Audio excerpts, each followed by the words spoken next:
applaud. Hey everybody, welcome back to the channel. We're here today to talk Borderlands. You know, in the first movie I went and saw this year for review was Dune 2. And I feel like we've come a long way. We have, for sure. Were we 15 deep now or something like that? Yeah, but I mean, we've come a long way in quality from there to here, and not in maybe the right way. No, I mean, when you start at a 10, it's all downhill from there. So it's a steep hill. For sure. For this one, anyway. Well, Borderlands is a series that, you know, I've played all the games pretty much, and, you know, I haven't finished all of them, but I've enjoyed all of them. Okay. And so I did have moderately respectable hopes going into this film. And it fell short in almost every single way. What were you expecting going into this? I knew, like, the way it was marketed and just the trailers and stuff, I thought it was going to be pretty rough, to be honest. How many times did you see this trailer in theaters this year? I think only 2 or 3. Okay, because I think I saw probably like 6 times. Wow. Yeah, marketing budget was not super high. Or maybe it was, I don't know. But yeah, I because to me, this is one of those things that, like, I understand, like, the games to movies craze right now is really big because we've had some major successes, and every time you have a new trend start, you're going to have some copycats, right? Yep. And obviously not everything is going to be Last of Us, but I don't think it needs to be, right? You can have game movies that are just like a really fun, kind of silly romp, and I think this could have been that. But at the same time, I don't like Borderlands. I feel like is almost the wrong franchise to make a live action movie of. I don't see any way you do that that's successful or makes sense. And especially once the cast was announced, I was like, these are really talented people, but I don't think they're the right people for the job, just because a lot of the, like, most of the cast is like 20 or 30 years older than they're supposed to be, first of all, in the games. And most of the primary cast is like, I don't know if A-list is the right term, but you know what I mean? Like these are established names. Yeah. And I feel like I feel like they probably did that once they were like, we need to put a saving grace on this movie, right? And it makes sense to do, I guess, like, it's just because if it's not going to be a movie for the fans, right? I understand, like, well, let's at least try and get some big talent attached to hopefully get our money back. But it's so obvious they're all phoning it in, and I would have too. I mean, like, you're Oscar-nominated Cate Blanchett. Like, why are you here? Well, she's been in the Lord of the Rings films, right? And at least the first Hobbit movie. She was Irina Spalko in Kingdom of the Crystal Skull. So she's been in, that's like... right.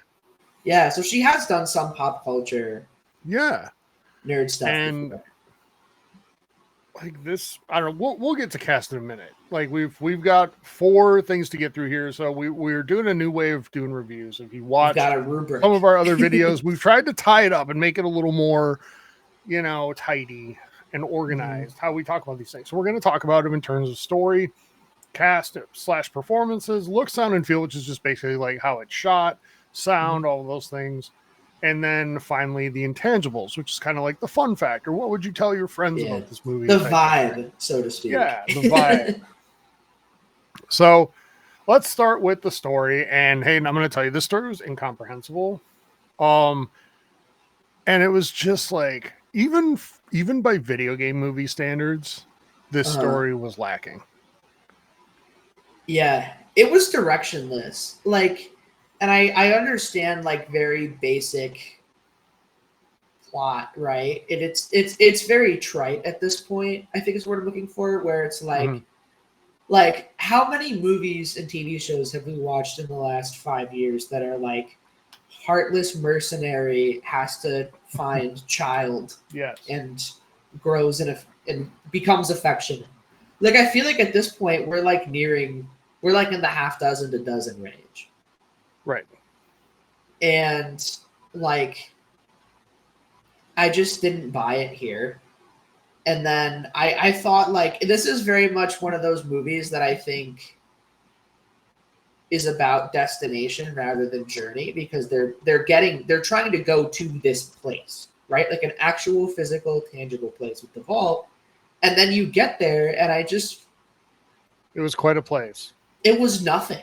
Like, I feel like we didn't gain or accomplish anything by going. I couldn't tell what it was. Was it like stacks of books? Was it like, I don't know. It was so weird.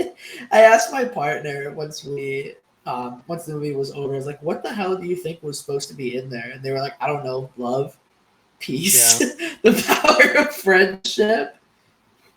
And then, like, I mean, kind of like, and it's so funny to me that it almost seems like within the universe of Borderlands, like they're just celebrating the fact that Borderlands is over. You know what I mean? Like, it's crazy. Yeah, I mean, I've seen very few movies where the story's so just like patched together in terms of like, you know, when you see that movie where you can tell in the writer's room they just had like a jumble of cool scene ideas and then they just found a way to like make those all be in the movie. Oh yeah, the laundry list. Yep. Yeah. And this felt like that. Yeah. I mean, you had your chase scenes, you had your other stuff, and then you had characters just making like really bizarre decisions.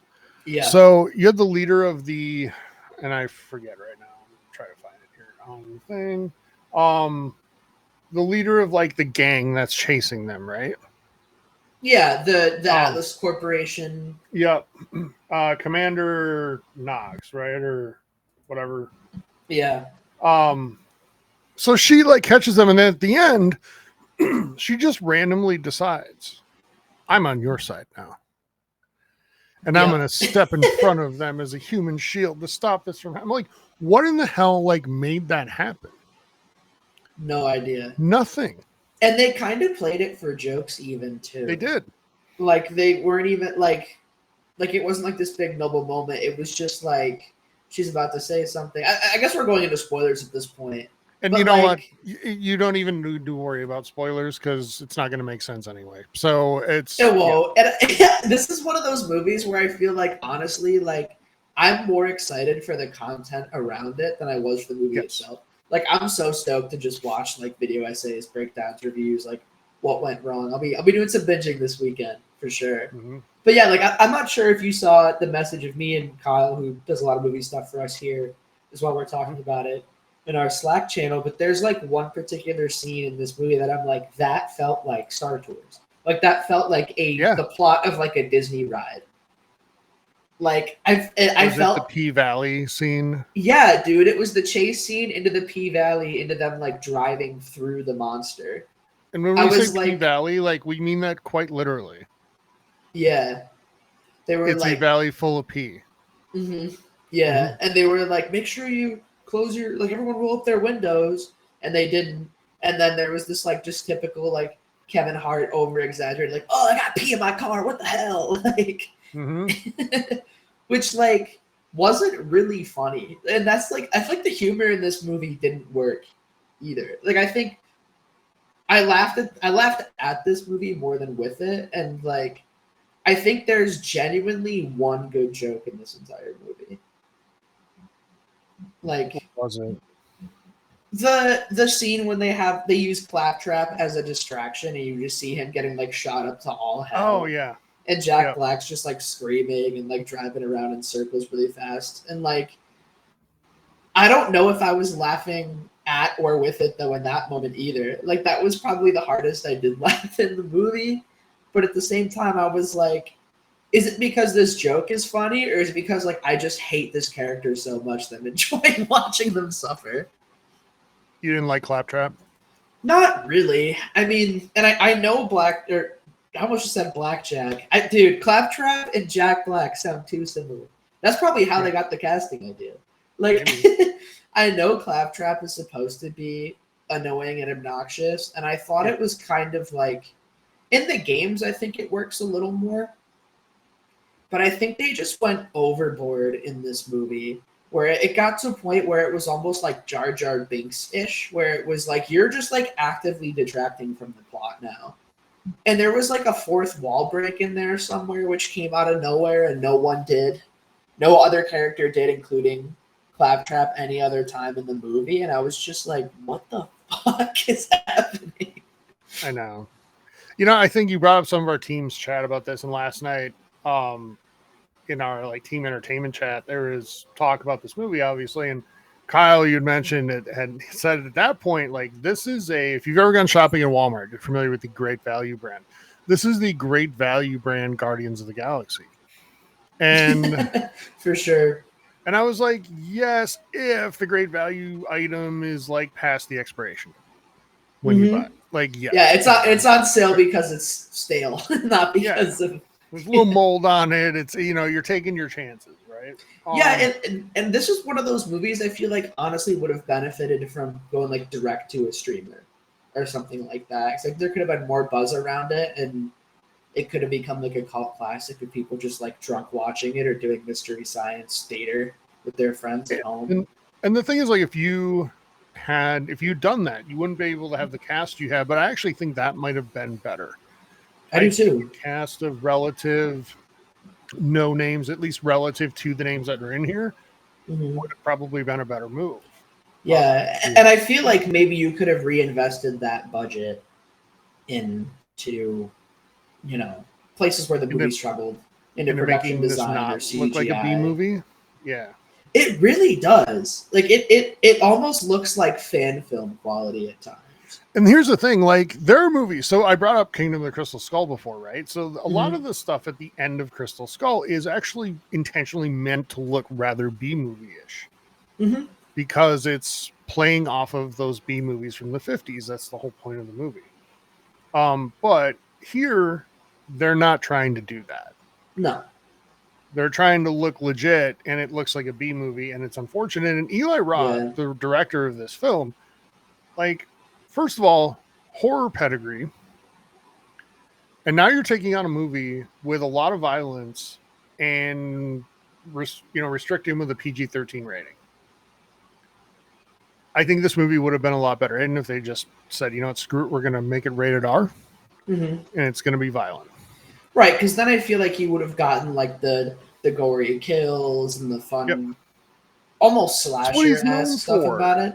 And it's what this franchise is known for. Like, Borderlands is deliberately grotesque and nasty and gross and violent. And it's just like, you know, it's like the first-person shooter equivalent of like a campy slasher. And you don't get that energy here at all.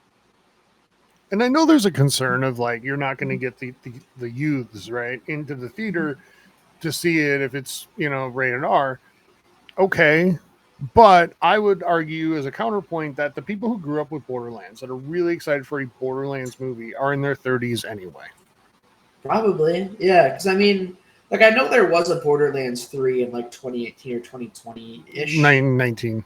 Okay. Yeah. But I don't think that hit as hard as like Borderlands 1 or 2 did. So really, like, the peak of Borderlands fandom was 2012. It was it was a dozen years ago at this point. And that's a game that's rated M, for people who are 17 and older. Yeah. So the target audience for this movie, if you crunch the numbers, it literally is like 29, 30 plus.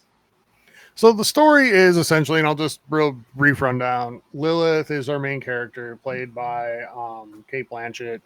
And she is from Pandora originally, now off of Pandora, but she's a bounty hunter, gets a contract to return to the planet, to find Tiny Tina, daughter of Atlas, and return her safely. At least that's what we think. It turns out to totally not be that.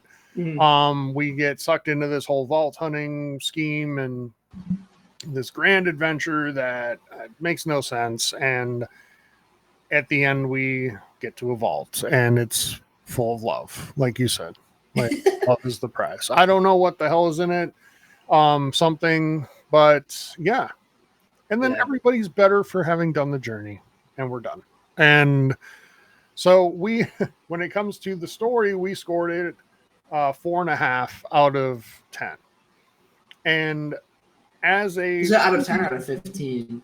Out of 10 for us, like for the purposes of putting this. Oh, okay, gotcha. I changed the scale for this. Okay, my bad. Apologies. So 4.5 We're still out learning. of 10. Which, spoiler alert, is the nicest score we're gonna give in this video. So on to cast and performances. Like we said, it is a cast of well-known names, right? You've got not just Cate Blanchett, but Ariana Greenblatt. You've got Jamie Lee Curtis, Kevin Hart, you mentioned, right?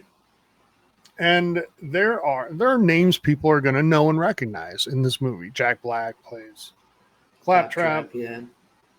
And this almost feels like fantasy booking. It feels like, wouldn't it be so cool if we had a movie with all these people in it?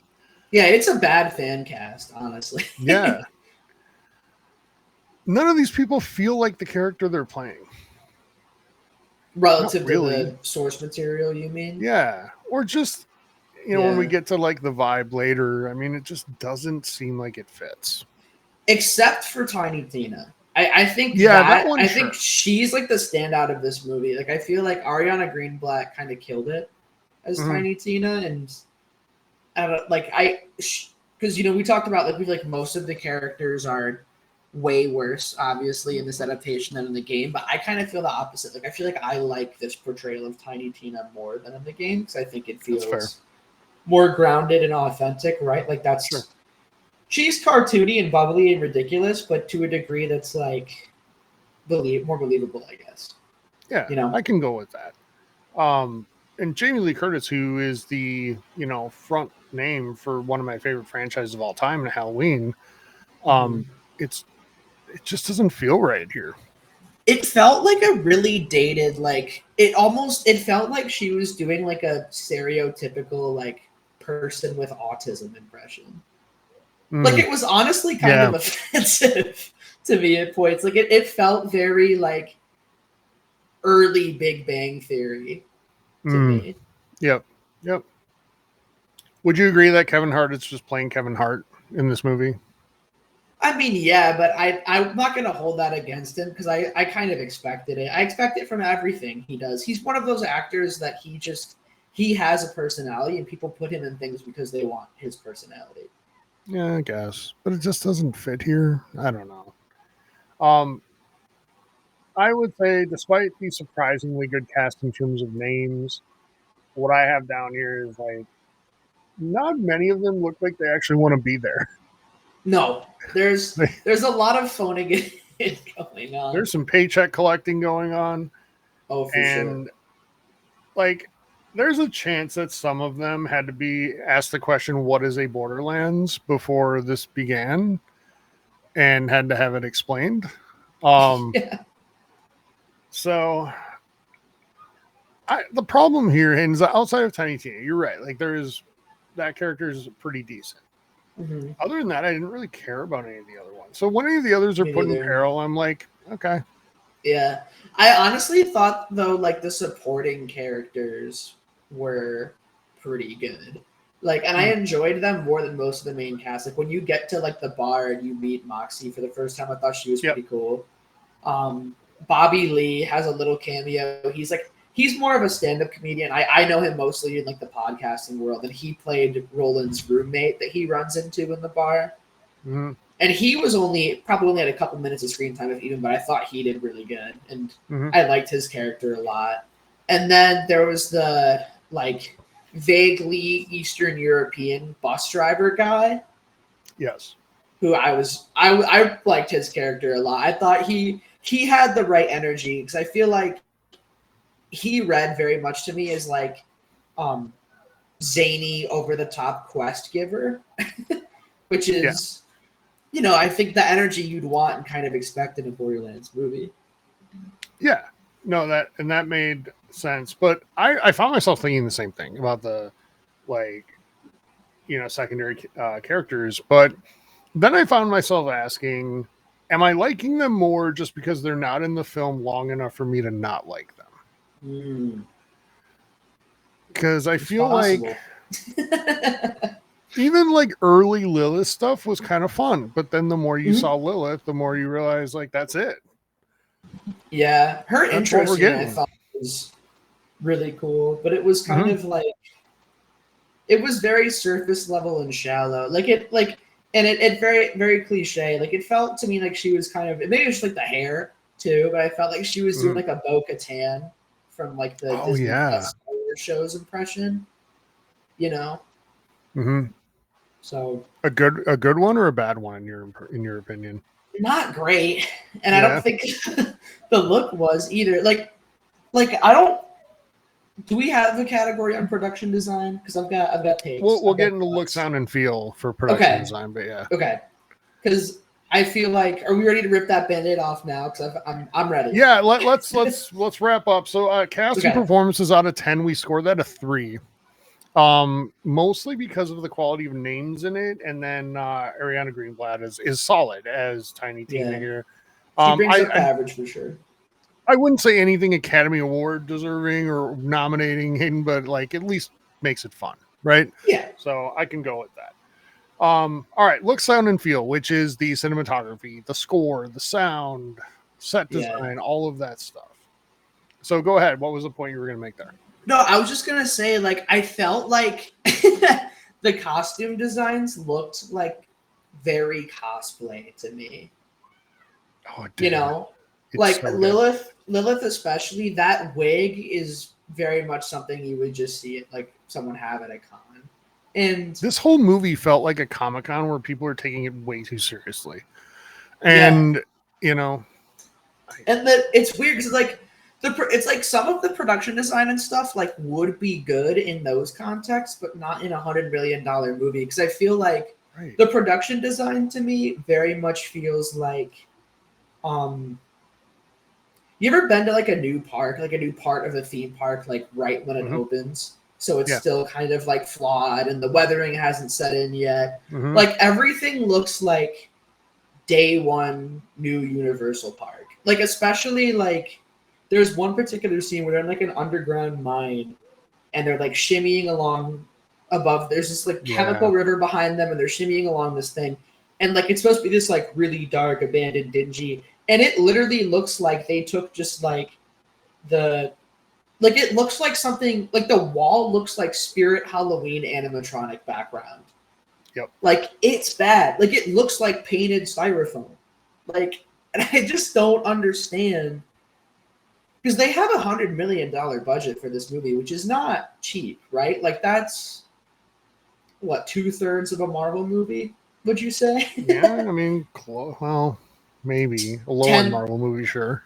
10 long legs is. That's the depressing way to think about it, right?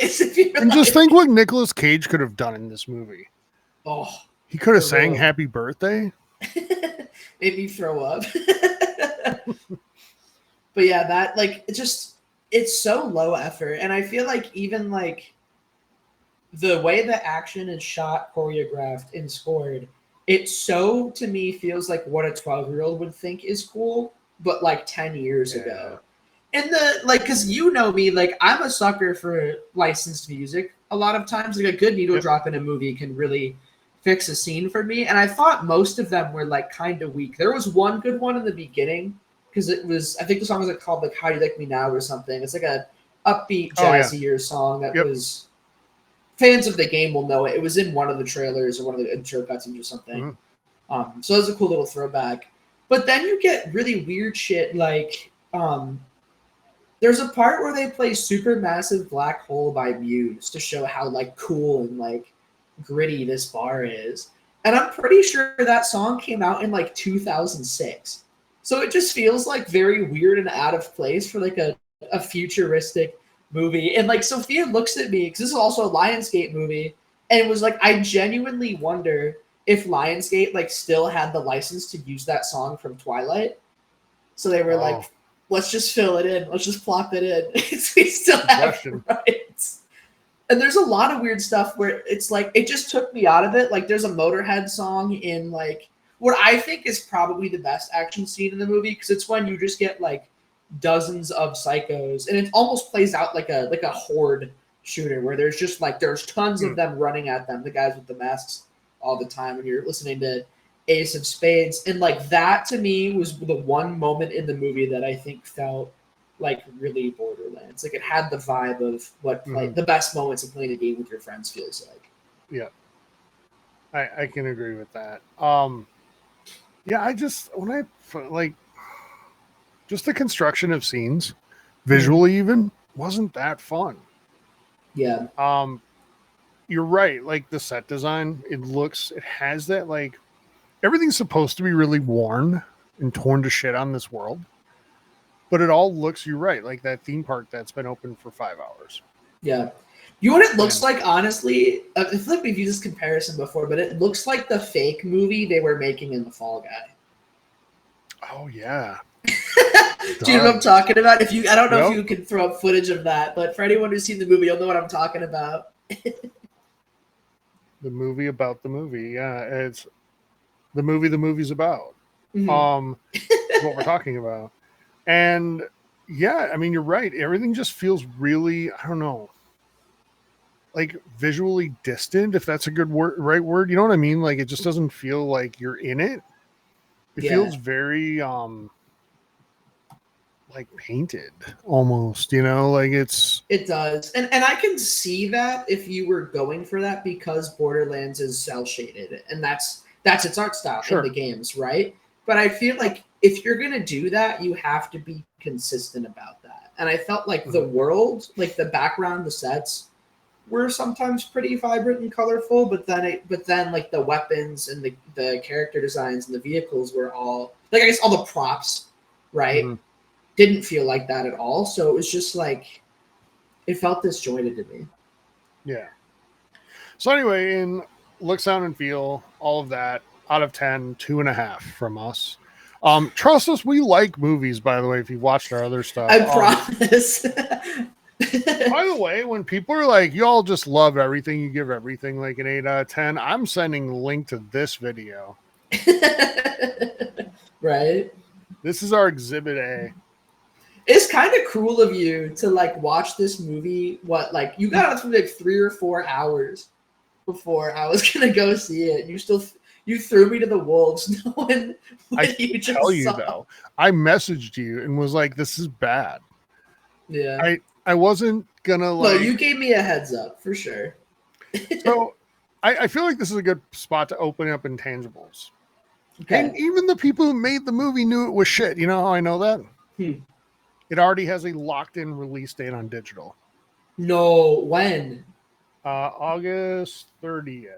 That's soon. Yeah. Wow. How long do you think this stays in theaters? Friday, August 30th. Ooh, I am not sure this will still be in theaters when it hits digital. I don't think it will.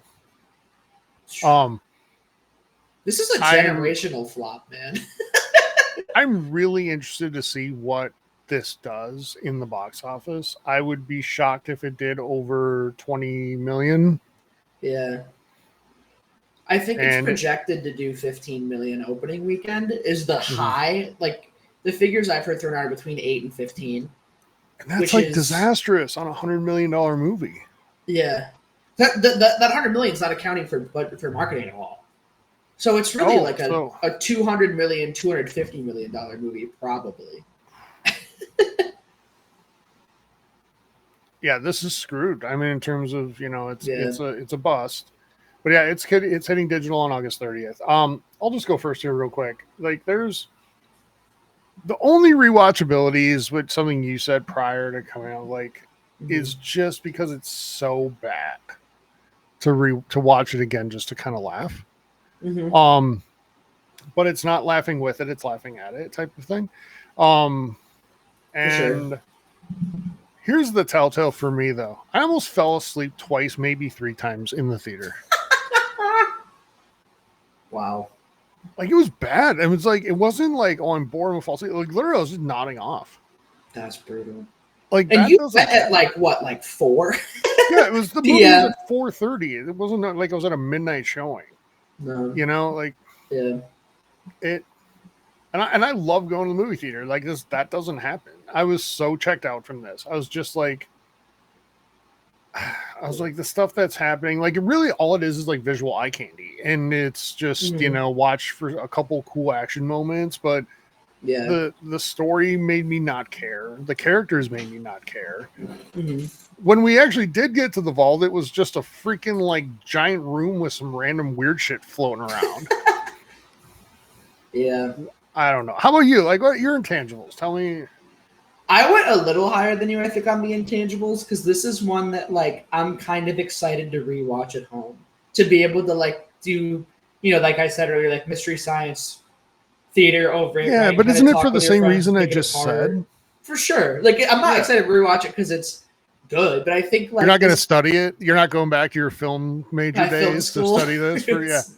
No, but I do think like if anyone watching this right now, if you're like in college, like have a group of friends you live with, like roommates or dorming, whatever, like you gotta just get a pizza and some cheap booze and throw this on a Friday night. It's good. It's good laughs, and it's almost like kind of special because I feel like it's so rare, Tyler, to watch. Like we talked about how like Dune is like a generationally impressive, defining movie. This is like a generational flop. Like I feel like it's surreal to me that this movie exists in the state it does. I saw 5 people left my showing last night. Yeah, people and we only started with like 12, 15, I think. And so it's like to think about like a third of the people who already were ass in the seat for this movie opening night and spent money, either spent money or used their AMC Stubs passes or whatever. We're like, it's not worth it. Like, I gotta just cut my losses and go home. It's crazy. It's all I sat there thinking was I'd rather just be playing Borderlands. Yeah, and I had that thought too. But at the same time, I feel like this movie's so bad, it's gonna have the opposite effect where it's gonna turn people off to Borderlands. It might.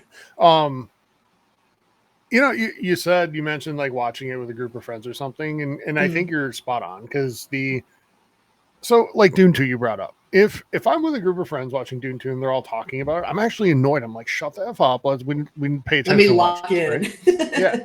This one, I'm annoyed if they're not. For sure. If you're making me lock in more on this movie, I'm irritated now. It was awkwardly quiet in there for the lack of laughter. This is a Rebel Moon that I had to pay for. And dare I say, Hayden, Rebel Moon is actually, oh my God, it's significantly better than this. Yeah, like it is. It genuinely is. Like I would watch Rebel Moon above this, and I would recommend Rebel Moon above this because this is one of those times where I feel like I almost feel guilty for reviewing this movie because I don't have anything really nice to say. Like, there's no one I can recommend this to, really. Like, I can't be like, oh, well, it wasn't for you, it'll be for you if you're like, this. And there's like, because there's one positive review on Rotten Tomatoes right now, at least as of last night when I last checked. There's two now. It's at 6%. When it was at 3 or 4 yesterday from the one. Even the one woman who gave it a positive review was like, I like Cate Blanchett. I'm a pretty big Cate Blanchett fan, and I thought it was pretty novel to see her in such a different role. If you're not into Cate Blanchett, like, there's probably nothing here for you. And here, like, I don't know. There are movies, we both know this, that are not for, like, critics, right? Critics aren't the target audience. For sure. And I guess we kind of fall into that category since we do this, right? But this is definitely not for critics, but I don't think it's necessarily for anyone else either. Yeah. And that's the problem. Like, the people that I think have the best shot of liking this are the ones who turn their nose up at anything critics do like and will make arguments like Transformers should have been the best picture. Like, if you make that argument, there's a shot that you'll like this movie. And I'm not saying that's good or bad or whatever. It's just taste, right? And like that is the type of fan that I think might enjoy this. Or if you just relish in seeing absolute train wrecks on screen. You're probably this. But it commits the worst scene in Action We Can, which is that it's boring. Like, and not just like the stuff between the action is boring. The action is fairly generic and predictable as well. Say one good thing about the movie, Hayden. Ariana Greenblatt. That's it. Ariana Greenblatt as Tiny Tina was genuinely like really fun and the perfect mix of like bubblegum cute and like future serial killer. I thought she killed it. Like genuinely, I think she gave not just like an okay performance. I think she was good in this movie. So I agree with you, but I have one other thing. And there's one thing that Borderlands just really got it right. And that is the runtime. This movie was mercifully short. And it was, if this movie had been 20 minutes longer, my God, I don't think we'd scored as high as we did. Yeah. And even for it being like an hour 45, like full confession, I never, ever, ever touch my phone when I'm in a movie. I always like turn it right off as soon as I get in. I kept it on because like I need to be able to check the time. And I checked my time like 5 times in an hour 40-minute movie. It's so okay. We'll wrap up with this. It's super predictable. Like, trust me, we gave some spoilers here.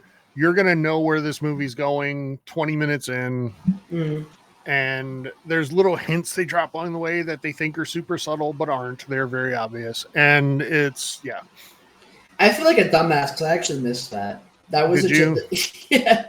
You know what though? Maybe their trick, Hayden, is lulling you to sleep out of utter boredom that you don't catch on. So, true, and even when you do get the big moment, the CGI in it is so bad that it's distracting. You're supposed to be like, oh my God, she has these magical powers. Did you not buy into the Wings of Fire as something that wasn't CGI? God, no. It was bad. I'm using the parks comparison again. I have seen more impressive like lighting effects and shit in Disney rides. Like genuinely. Yeah. It is rough, man. I can legitimately say this for myself. I'll leave it to you to agree or disagree, but it's genuinely one of the worst movies I've ever seen. Yeah, same. Like I have seen worse movies, but I don't think I've seen a studio film with like a big budget and major talent that's worse ever. And I hope to God this is our worst movie of the year. Oh man, it better be. We got Reagan around the corner and Speak No Evil around the corner. You can't turn down Speak No Evil now because there's no way. There's no way it's worse than this. No, I don't think it can be. There's no way.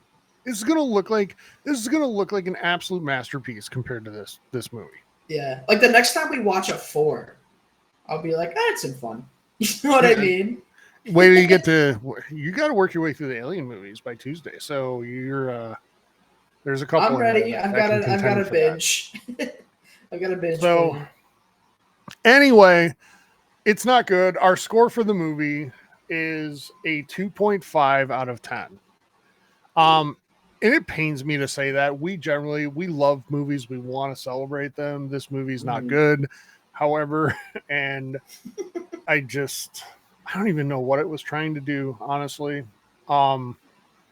So hopefully we haven't totally turned you off from watching it. You might get a couple laughs out of it, either with it or at it. Yeah. But if you're like, there's no chance I'm going to see this in the theater now, that's cool. It's out on August 30th on digital. So yeah. All right. Let us know in comments what you think of this movie. If you went and saw it. Somebody had to other than us. There were other people in the theater, and some left mine too, by the way. I thought which is unbelievable. For a day one, like if you're motivated to go on day one.